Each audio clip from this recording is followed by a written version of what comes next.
আফগানিস্তানের বিরুদ্ধে যুদ্ধ ঘোষণা করল পাকিস্তান। কাবুল কান্দাহারে হামলায় 200 তালেবান নিহত, আহত আরও 2 শতাধিক। রাজধানীতে জমে উঠতে শুরু করেছে ঈদের কেনাকাটা। মার্কেটে বাড়ছে ক্রেতার ভিড়, দোকানগুলো সাজছে রঙিন আলো।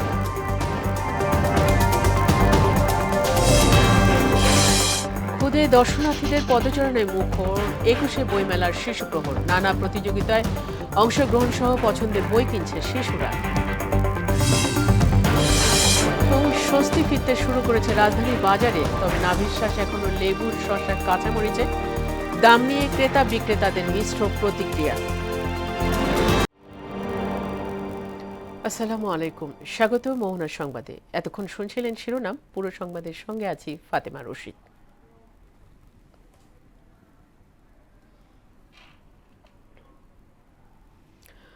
পাক আফগান সীমান্তে ডোরাল লাইনে পাকিস্তানের সেনা চৌকিতে হামলার পর আফগানিস্তানের বিরুদ্ধে যুদ্ধ ঘোষণা করেছে পাকিস্তান। শুক্রবার মধ্যরাত থেকে কাবুল সহ বিভিন্ন শহর গজব-লেল হক নামে অপারেশন চালাচ্ছে পাকিস্তান।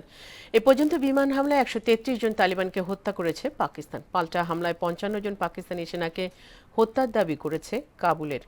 ঐশী আলমের রিপোর্ট। ভোরে সামাজিক যোগাযোগ মাধ্যম এক্সে পোস্ট করা এক বার্তায় পাকিস্তানের প্রধানমন্ত্রী শেহবাজ শরীফের বিদেশি সংবাদ মাধ্যম বিষয়ক মুখপাত্র মোশাররফ জাইদি জানান, আফগানিস্তানের বিরুদ্ধে অপারেশন গজব-লেল হক শুরু করেছে পাকিস্তান। পাকিস্তানের দাবি, হামলায় এখন পর্যন্ত 133 জন তালিবান নিহত হয়েছে, আর পাল্টা হামলায় 55 জন পাকিস্তানি সেনাকে হত্যার দাবি করেছে কাবুল।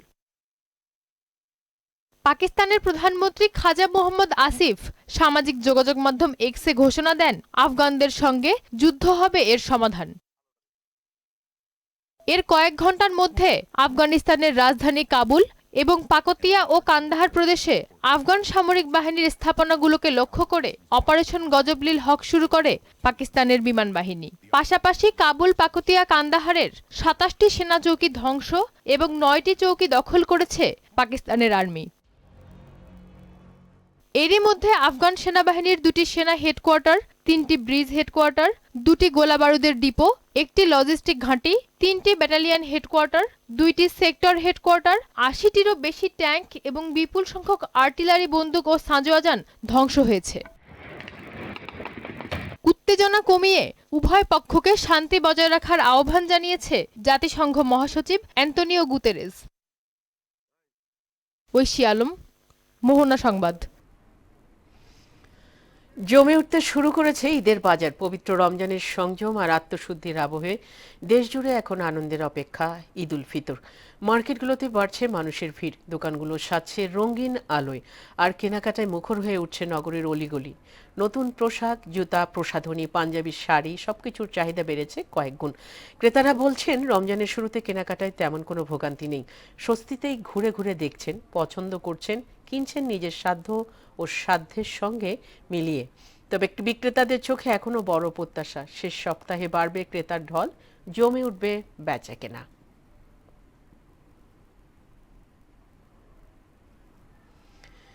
ঈদ সামনে রেখে ঢাকায় জমতে শুরু করেছে কেনাকাটা। এ নিয়ে জানাতে আমাদের সঙ্গে নিউ মার্কেট থেকে যুক্ত হচ্ছেন সহকর্মী তরিকুল ইসলাম। তরিকুল, ঈদের কেনাকাটার আজকের চিত্র জানাবেন।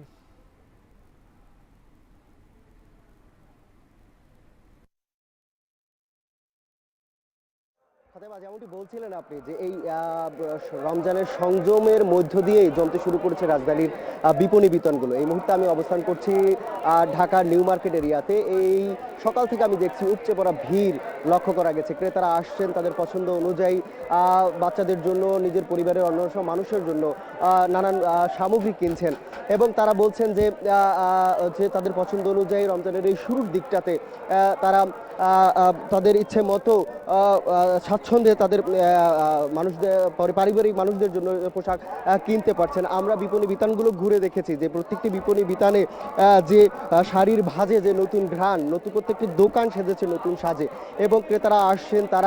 তারা বলছেন যে আনন্দের সাথে রমজানের শুরুর দিকেই তাদের পছন্দের মানুষদের জন্য, তাদের আত্মীয় স্বজনদের জন্য পোশাক কিনছেন। বিশেষ করে আমরা এই আজকে সকালে শুরুর দিক থেকে যেটা লক্ষ্য করেছি যে এই বাচ্চাদের জন্য, তাদের যে বাচ্চাদের জন্য বিশেষ করে যে তারা নজর দিচ্ছেন এবং তারা তাদের সন্তানদের জন্য পোশাক কিনছেন এবং তারা বলছেন যে আমাদের তো বয়স একেবারেই বেড়ে গেছে, তো আমাদের এখন সব আনন্দ ভাগাভাগি করা তাদের সন্তানদের জন্য, তাদের পরিবারের মানুষদের জন্য।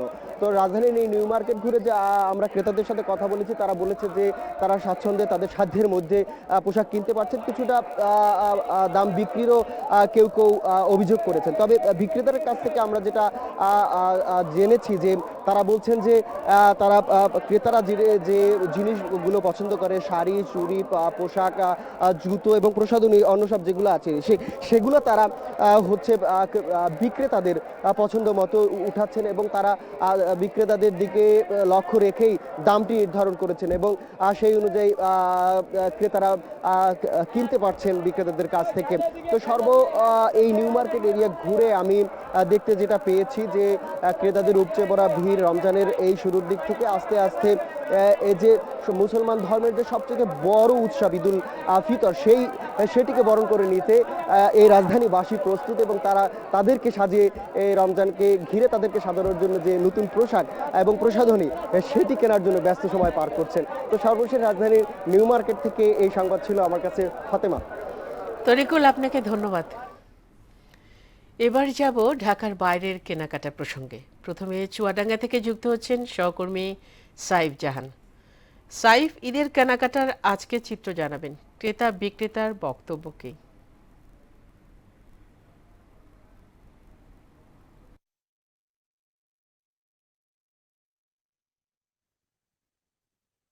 আমি এই মুহূর্তে দাঁড়িয়ে আছি এই যে চুয়াডাঙ্গা নিউ মার্কেটে।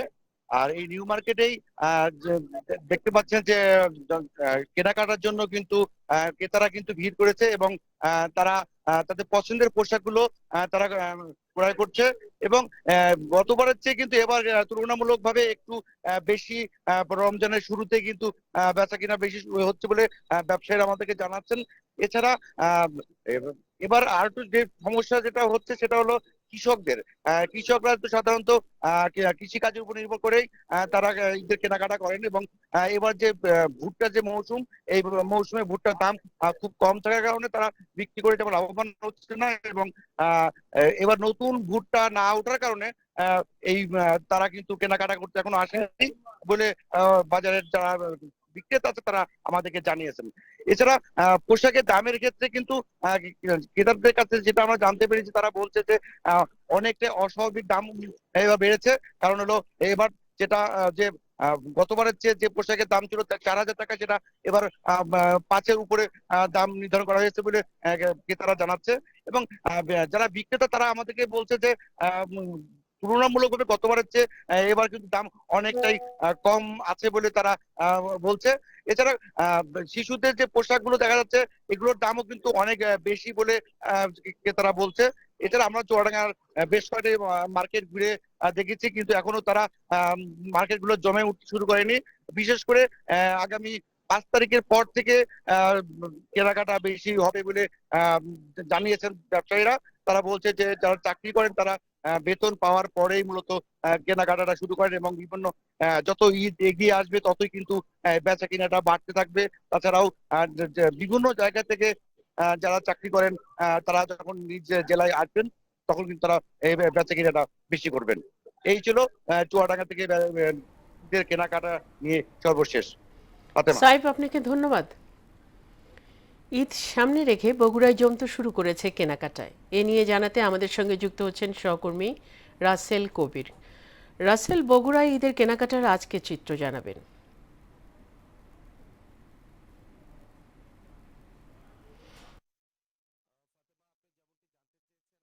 বগুড়া উত্তর অঞ্চলের কেনাকাটারও কিন্তু রাজধানী হিসেবে আমরা আসলে জানি, কারণ বগুড়া থেকে যে কেনাকাটাগুলো মানুষ করে এগুলো যেমন বগুড়ার লোক আসে, পাশাপাশি কয়েকটি জেলার মানুষ কিন্তু আসলে বগুড়াতে আসে।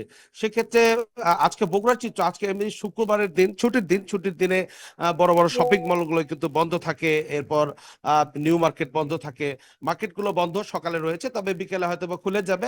তবে এবারের বেচাকেনার যে চিত্র, এবার কিন্তু রোজা শুরু থেকেই ব্যবসায়ীরা যে প্রত্যাশা করছে যে এইবারের বেচাকেনা বিগত 2 বছরের চেয়েও অনেক ভালো হবে, কারণ এইবারের যেহেতু রাজনৈতিক স্থিতিশীলতা আছে, এজন্য আসলে ব্যবসায়ীরা একটা আশায় বুক বেঁধেছে। তবে আমরা মার্কেটগুলোতে ঘুরে যেমনটি দেখেছি, 9 রোজা আজকে চলছে, তারপরেও কিন্তু বেচাকেনার যে এখন আসলে জমজমাট হয়ে ওঠা এমন কিন্তু হয়ে ওঠেনি। এখনো আসলে দোকানিরা বলছে যে 15 রোজার পর থেকে তাদের যে কাঙ্ক্ষিত বেচাকিনা, এই বেচাকিনা কিন্তু আসলে তারা আশা করছে। আমি একজন ব্যবসায়ীর সাথে কথা বলতে চাই যে আসলে এবার ঈদের বেচাকিনা কেমন দেখছেন? আলহামদুলিল্লাহ, এবার ঈদের বেচাকেনা বলতে আমরা এখন ক্রেতা শূন্যতায় ভুগছি এবং আমরা আশা করি যে আরো সামনে 15টা রোজার পরে আমরা কাঙ্ক্ষিত বেচাকেনায় পৌঁছাতে পারবো ইনশাল্লাহ। এখন ফাঁকা বলতে কি, এখন ফাঁকাই চলতেছে, অফ ডে শুক্রবার চলতেছে, ক্রেতা শূন্যতায় আমরা ভুগছি আর কি। ফাতেমা, আপনার মাধ্যমে যেমনটি আসলে দর্শকও জানাচ্ছিলেন, মানে ক্রেতাও, একজন বিক্রেতা কথা বলছিলেন, উনি জানাচ্ছিলেন আসলে বগুড়ার চিত্র কিন্তু পরিবর্তন হবে, কারণ বগুড়ায় কয়েক লক্ষ মানুষের কিন্তু কেনাকাটার এই ভরসা হলো বগুড়ায়। সেক্ষেত্রে বগুড়া হকার্স মার্কেট, বগুড়া বিপণী বিতানগুলো এবং ব্র্যান্ডের যেগুলো শোরুম আছে, এগুলো এগুলো আসলে আমরা দেখেছি যে সন্ধ্যা হওয়ার সাথে সাথে কিন্তু জমজমাট হয়ে ওঠে। তবে ব্যবসায়ীরা আশা করছে 15 রমজানের পরে আসলে কাঙ্ক্ষিত যে এবার বেচা কিনা, এই বেচা কেনার মধ্য দিয়ে তারা একটা ভালো ব্যবসা করবে, পাশাপাশি আসলে যারা ক্রেতা আছে তারাও ভালো পণ্য পাবে। এমনটি ছিল আমার কাছে বগুড়া থেকে কেনাকাটার সর্বশেষ। ফাতেমা। রাসেল, আপনাকে ধন্যবাদ। রমজানের প্রথম দিকে অস্থিরতা থাকলেও স্বস্তি ফিরতে শুরু করেছে রাজধানীর বাজারগুলোতে। ছোলা, পেঁয়াজ কিংবা রসুনের দামে অভিযোগ না থাকলেও ক্রেতাদের নাভিশ্বাস এখনও লেবু, শসা, কাঁচামরিচের দামে। তবে বিক্রেতারা বলছেন সপ্তাহের ব্যবধানে চাহিদার শীর্ষে থাকা পণ্যগুলোর দাম কিছুটা কমেছে, যদিও তা ক্রয় ক্ষমতার বাইরে। বিস্তারিত বিজন কুমারের রিপোর্টে। রমজান এলেই কিছু পণ্যের চাহিদা যেমন বাড়ে, ঠিক একই রকমভাবে বাড়ে দামও। এবারও তার ব্যতিক্রম হয়নি। রাজধানীর বাজারগুলোতে তেল, ছোলা, পেঁয়াজ, রসুন নিয়ে সমস্যা না থাকলেও ক্রেতা মহলে বিস্তর অভিযোগ লেবু, শসা ও কাঁচামরিচের দামে। দাম কিছু কিছু বেড়েছে, কিছু কিছু একই আছে। হাত বদল হইতে হইতে আমাদের পর্যন্ত আসছে যে আসে, এখানে এসে একটা ব্যাপক দাম বেড়ে যায়। নগরীর বাজারগুলোতে সপ্তাহের ব্যবধানে লেবু, শসা, কাঁচামরিচের দাম কিছুটা কমলেও এখনো তা ক্রেতার ক্রয় ক্ষমতার বাইরে। বাধ্য হয়ে ক্রেতারা প্রয়োজনের তুলনায় এসব সবজি কিনছেন সীমিত পরিমাণে। কাঁচা বাজারে আপনার কোনো মজুদ কোল্ড স্টোরেজ আছে সরকারের পক্ষ থেকে? ক্রয়ের বিষয়টা আমার তো বাজেট ফিক্সড, স্যালারির উপরে যাওয়া যাবে না, সেক্ষেত্রে আমাকে ইউজ কমাতে হবে। রাজধানীর মোহাম্মদপুর বাজারে এক সপ্তাহ আগে বেগুন বিক্রি হয়েছে 140 টাকা প্রতি কেজি। বর্তমানে এর দাম প্রতি কেজি 120 টাকা।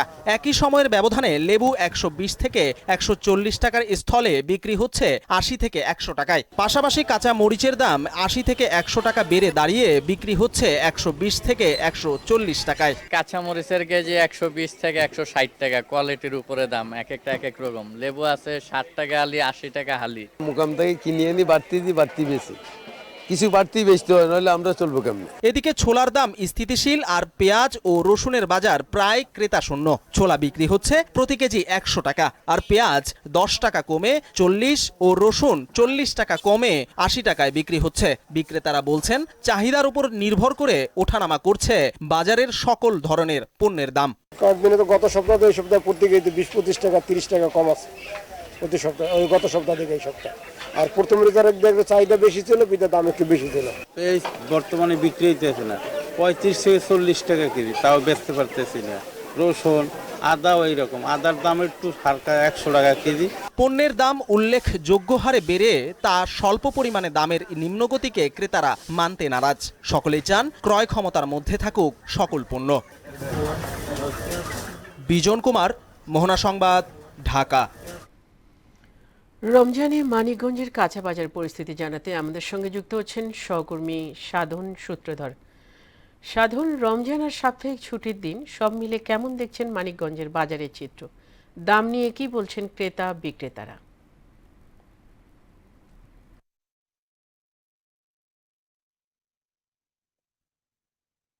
ফাতেমা, ধন্যবাদ আপনাকে। আমি আছি মানিকগঞ্জ বাস স্ট্যান্ড কাঁচা বাজারে। রমজানের শুরুতে কিন্তু সবজির দাম অনেকটাই বেশি ছিল। সাপ্তাহিক ছুটির দিন কিন্তু এমনিতেই সবজির দাম বেশি থাকে, তবে গত সপ্তাহের তুলনায় কিন্তু আজকে প্রতিটা সবজির দামই কিছুটা কমেছে। আমি যদি একটু বলি যে আলু বিক্রি হচ্ছে 20 টাকা, বেগুন 100 টাকা কেজি, শসা গত সপ্তাহে 100 টাকা কেজি ছিল, আজকে বিক্রি হচ্ছে 80 টাকা কেজি। লেবু গত সপ্তাহে বিক্রি হয়েছিল 200 টাকা কেজি, আজকে বিক্রি হচ্ছে 160 টাকা কেজি। লাউ প্রতি পিস 40 থেকে 50 টাকা বিক্রি হচ্ছে। গাজর প্রতি কেজি 60 টাকা ছিল, আজকে কিন্তু বিক্রি হচ্ছে 40 টাকা। টমেটোর দাম কিন্তু একেবারেই কমেছে। টমেটো গত শুক্রবারে ছিল 60 টাকা কেজি, আজকে প্রতি কেজি বিক্রি হচ্ছে 40 টাকা কেজি। পেঁয়াজ 30 থেকে 40 টাকা কেজি বিক্রি হচ্ছে। করলা 200 টাকা কেজি ছিল, যা কমে আজকে বিক্রি হচ্ছে 120 টাকা। কাঁচামরিচ বিক্রি হচ্ছে 160 টাকা। আমি যদি মাছের কথা বলি, মাছ কিন্তু আপনার গত শুক্রবারের থেকে আজকে কিন্তু মাছের দাম কিছুটা কমেছে। আমি যে ফলের বাজার ঘুরে দেখেছি, ফলের দাম যেমনটি যে গত সপ্তাহের চাইতে এ সপ্তাহে কিন্তু কিছুটা কমেছে। আপেল 350 টাকা ছিল, যা আজকে বিক্রি হচ্ছে 320 টাকা। তরমুজের দাম কিন্তু অত্যাধিক, তরমুজ বিক্রি হচ্ছে প্রতি পিস 200 থেকে 500 টাকা। কমলা 350 টাকা ছিল, আজকে বিক্রি হচ্ছে 300 টাকা। আঙুর 400 টাকা থেকে 420 টাকা বিক্রি হচ্ছে। খেজুর আগের মতোই দাম আছে, 550 টাকা বিক্রি হচ্ছে। বিক্রেতা যেমনটি জানিয়েছে যে আমদানি বেশি হলে কিন্তু ফলের দাম আরো কমবে। আর আমি পাইকারি বাজার ঘুরে দেখেছি যে পাইকারি যে সবজির বাজার আছে সেখানে কিন্তু আর খুচরা বাজারের সাথে কিন্তু ব্যবধানটা একটু বেশি। তবে ক্রেতাদের দাবি যে বাজার মনিটরিং এর প্রয়োজন। ফাতেমা, এই ছিল মানিকগঞ্জ কাঁচা বাজার থেকে রমজানের সবজি বাজারের সর্বশেষ। সাধনা, আপনাকে ধন্যবাদ। 21শে বইমেলার দ্বিতীয় দিনে শুক্রবার বেলা 11টা থেকে শুরু হয়েছে শিশু প্রহর। শিশু প্রহর চলবে বেলা 1টা পর্যন্ত। বাংলা একাডেমি অংশ শিশু কিশোরদের জন্য বিশেষ আয়োজন করা হয়। নতুন বইয়ের গন্ধ আর রঙিন মলাটে অভিভাবকদের হাত ধরে আসা শিশুদের পদচারণায় মুখর হয়ে ওঠে বাঙালির প্রাণের উৎসবের প্রান্তর। প্রতি শুক্র ও শনিবার মেলায় বেলা 11টা থেকে বেলা 1টা পর্যন্ত থেকে বেলা 1টা পর্যন্ত শিশু প্রহর। অমর একুশে উদযাপনের অংশ হিসাবে শিশু কিশোর চিত্রাঙ্কন, আবৃত্তি এবং সঙ্গীত প্রতিযোগিতার আয়োজন করা হয়। অমর একুশে বইমেলা প্রতিদিন দুপুর 2টা থেকে রাত 9টা পর্যন্ত চলবে, আর ছুটির দিন বেলা 11টা থেকে শুরু হয়ে চলবে রাত 9টা পর্যন্ত। এবার মেলা চলবে 15 মার্চ পর্যন্ত।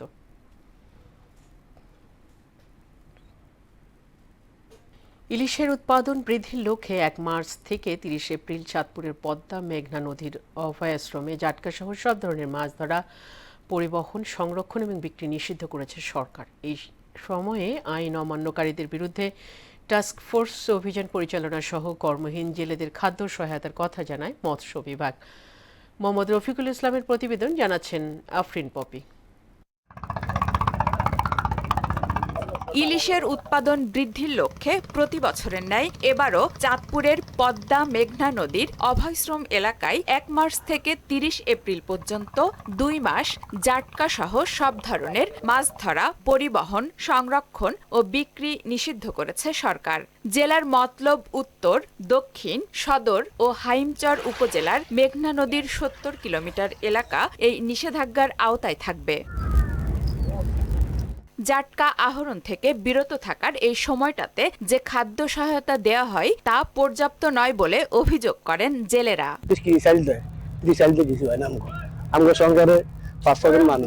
সরকার অভিযান দিতে আছে, আমরা সব না জাল উড়িয়া লাইতে আছি। 2 মাস চলতে পারি, খাইতে পারি, কিস্তি মিস্তি দিতে পারি, সে একটা কর্ম আঙ্গরে ব্যবস্থা করে দেন। আইন অমান্যকারীদের জরিমানার বিধান রয়েছে জানিয়ে জেলেদের প্রতি মাসে 40 কেজি করে চাল প্রদান করার কথা জানায় মৎস্য বিভাগ। আইন অমান্যকারীকে অনধিক 5 বছরের জেল এবং 5 লক্ষ টাকা জরিমানা করার বিধান আছে, এবং এই সময়ে যাতে জেলেদের কষ্ট না হয় বা তার জন্য মানবিক সহায়তার জন্য প্রতি মাসে 40 কেজি হারে 4 মাসে 160 কেজি চাল বরাদ্দ থাকবে। আর পুলিশের পক্ষ থেকে জানানো হয় জেলেরা আইন অমান্য করলে তাদের বিরুদ্ধে মৎস্য আইনে ব্যবস্থা নেওয়া হবে। নৌ পুলিশের পক্ষ থেকে পুরো এলাকায় সকলকেই সতর্ক করা হয়েছে, এবং যদি কেউ আইন অমান্য করে এই সময় জাটকা নিধন করে তাহলে তার বিরুদ্ধে আইনানুগ ব্যবস্থা নেওয়া হবে। মাছের প্রজনন ও জাটকা বৃদ্ধি নিশ্চিত করতে এরই মধ্যে 2 মাসের জন্য সব প্রস্তুতি নিয়েছে জেলা টাস্ক ফোর্স। আফরিন পপি, মোহনা সংবাদ। ধানের জেলা খ্যাত দিনাজপুরের বোরো ধান চাষে ব্যস্ত সময় পার করছেন কৃষকরা। কোথাও জমি প্রস্তুত করা হচ্ছে, কোথাও আবার চলছে বীজ তোলা, বোরো রোপণের কাজ। তবে হালের খরচ বৃদ্ধি, সেচ, সার এবং কীটনাশকের দাম নিয়ে কৃষকদের রয়েছে অভিযোগ। সুবল রায়ের প্রতিবেদন, জানাচ্ছেন মাহমুদা আক্তার। দিনাজপুরে আমন ধান ঘরে তোলার পর বোরো ধান চাষে ব্যস্ত সময় পার করছেন কৃষকরা। তবে ডিলারের মাধ্যমে সার পাওয়া গেলেও চাহিদা মতো সার পাচ্ছে না বলে অভিযোগ কৃষকদের। 1 বিঘা জমি চাষ করতে যে খরচ হয় তাতে মৌসুম শেষে সেই খরচ উঠাতেই হিমশিম খেতে হয় চাষিদের। ধান তো মনে করেন যে মূলত যে খরচ, এই খরচে মূলত নিম্নত বড় ধান নিম্ন 2500 টাকা থাকতে হবে মোটা ধান। গতবারের দাম কম আসলো 2000 টাকা করে, এবার জিনিসের দাম বেশি। সার সমস্যা আছে, এটা তো আছেই। আমাদের লেবার খরচও বেশি। লেবার খরচ আগের থেকে গতবারের থেকে 500 টাকা বিঘায় বেশি পড়তেছে। খরচ একটু বেশি হচ্ছে গতবারের থেকে। যদি ধানের সঠিক দাম পাওয়া যায় তাহলে হয়তো বা কিছু লাভ করা যাবে, আর যদি না পাওয়া যায় তাহলে অনেক লস। আবহাওয়া অনুকূলে থাকায় এবার বোরো আবাদ লক্ষ্যমাত্রা ছাড়িয়ে যাবে বলে আশা করছে কৃষি বিভাগ। কৃষকদেরকে আমরা লাইন লোগো, পার্সিং এবং সুষম সারের ব্যবহার ইত্যাদি প্রযুক্তিগুলো ব্যবহারের জন্য উদ্বুদ্ধ করছি। চেষ্টা করছি বোরো আবাদের লক্ষ্যমাত্রা পূরণ করার জন্য। আগামী মার্চ 15 তারিখ পর্যন্ত আমাদের বোরো আবাদের সময় আশা করা যাচ্ছে এবার লক্ষ্যমাত্রা পার হয়ে যাবে। দিনাজপুর জেলায় এবার 1,74,722 হেক্টর জমিতে বোরো চাষের লক্ষ্যমাত্রা নির্ধারণ করা হয়েছে। মাহমুদা আক্তার, মোহনা সংবাদ। শেষ করব মোহনা সংবাদ, যাওয়ার আগে শিরোনামগুলো আর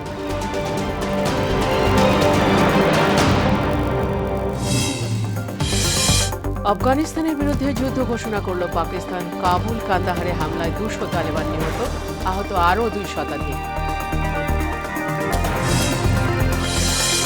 রাজধানীতে জমে উঠতে শুরু করেছে ঈদের কেনাকাটা। মার্কেটে বাড়ছে ক্রেতার ভিড়, দোকানগুলো সাজছে রঙিন আলো।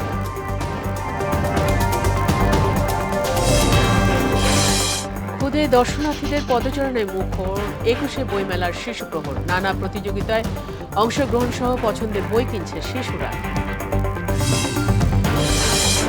স্বস্তি ফিরতে শুরু করেছে রাজধানীর বাজারে, তবে নাভিশ্বাস এখনো লেবুর, শসা, কাঁচামরিচে দাম নিয়ে ক্রেতা বিক্রেতাদের মিশ্র প্রতিক্রিয়া। এই ছিল মোহনার সংবাদে। পরবর্তী সংবাদ বিকেল 5টায়। এর আগে বিকাল 3টায় দেখবেন সংবাদ এক নজরে। মোহনার সবশেষ খবর জানতে ভিজিট করুন www.mohana.tv। সংবাদ দেখতে পারেন ফেসবুকে, ইউটিউবে। এতক্ষণ সঙ্গে থাকার জন্য সবাইকে ধন্যবাদ।